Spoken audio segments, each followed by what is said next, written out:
Team ಇಂಡಿಯಾದ ಮಾಜಿ leg spinner Laxman Sivaraman commentary ಪ್ಯಾನೆಲ್ನಿಂದ ನಿವೃತ್ತಿ ಘೋಷಿಸಿದ್ದಾರೆ. ಬಿಸಿಸಿಐ ಮೇಲೆ ವರ್ಣಭೇದ ನೀತಿಯ ಗಂಭೀರ ಆರೋಪ ಮಾಡಿರುವ ಲಕ್ಷ್ಮಣ್ ಶಿವರಾಮನ್ ತಮ್ಮ ಸುದೀರ್ಘ 23 ವರ್ಷಗಳ ವೃತ್ತಿ ಜೀವನಕ್ಕೆ ವಿದಾಯ ಘೋಷಿಸಿದ್ದಾರೆ.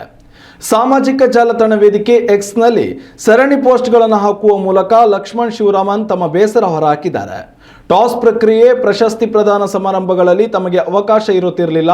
ಹಿರಿಯ ಕಾಮೆಂಟೇಟರ್ಗಳ ಅನುಪಸ್ಥಿತಿಯಲ್ಲಿಯೂ ಉನ್ನತ ಜವಾಬ್ದಾರಿಗಳನ್ನು ನಮಗೆ ನೀಡ್ತಾ ಇರಲಿಲ್ಲ ಎಂದು ಲಕ್ಷ್ಮಣ್ ಶಿವರಾಮನ್ ಅಸಮಾಧಾನ ಹೊರಹಾಕಿದ್ದಾರೆ.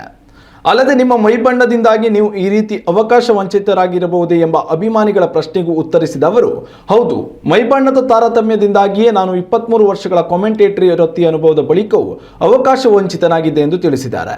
ಇನ್ನು ಲಕ್ಷ್ಮಣ್ ಶಿವರಾಮನ್ ಅವರ ಈ ನಿರ್ಧಾರಕ್ಕೆ ಕ್ರಿಕೆಟಿಗ ರವಿಚಂದ್ರನ್ ಅಶ್ವಿನ್ ಪ್ರತಿಕ್ರಿಯಿಸಿದ್ದು, ಕನಿಷ್ಠ IPL ವರೆಗಾದರೂ ಇರಬಾರದಿತ್ತೆ ಎಂದು ಮನವಿ ಮಾಡಿದ್ದಾರೆ.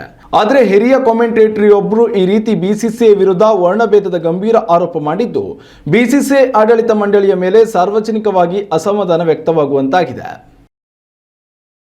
ಉತ್ತಮ ಸಂಸ್ಕಾರಯುತ ಶಿಕ್ಷಣದೊಂದಿಗೆ VSS English medium CBSE school Udupi Muddur. ನರ್ಸರಿಯಿಂದ 10ನೇ ತರಗತಿವರೆಗೆ ಶಿಕ್ಷಣದ ಜೊತೆಗೆ 5ರಿಂದ 10ನೇ ತರಗತಿವರೆಗಿನ ವಿದ್ಯಾರ್ಥಿನಿಯರಿಗೆ ಉತ್ತಮ ಹಾಸ್ಟೆಲ್ ಸೌಲಭ್ಯವೂ ಇದೆ. ನಿಮ್ಮ ಮಕ್ಕಳ ಪ್ರವೇಶಾತಿಗಾಗಿ ಈ ಸಂಖ್ಯೆಗೆ ಕರೆ ಮಾಡಿ.